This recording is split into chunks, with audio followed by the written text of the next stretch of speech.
সহ্য করতে করতে ধৈর্য হারিয়ে ফেলেছি। তবু মনকে বুঝিয়েছি আজ নয়তো কাল ঠিকই সব ঠিক হয়ে যাবে। বোকা মানুষ ধোঁকা খায়, সৎ মানুষ কষ্ট পায়, সরল মানুষ আঘাত পায়, আর স্বার্থপর মানুষ আনন্দের দিন কাটায়। এটাই বাস্তবতা। কিছু মানুষ আছে যারা মায়া বাড়িয়ে জীবন থেকেই হারিয়ে যায়। জীবন মানে কিছুটা হাসি, কিছুটা কান্না, বাকিটা অভিনয়। স্বপ্ন পেয়েও যতটুকু পেয়েছি ততটুকুই বা কজন পায়। এই চিন্তাধারা যাদের মধ্যে আছে, কষ্টের পৃথিবীতেও তারাই প্রকৃত সুখী।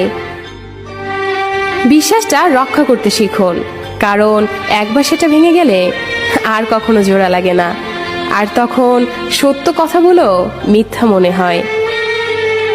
কাউকে মিথ্যা বলে খুশি করার চেয়ে সত্য বলে কাঁদানো অনেক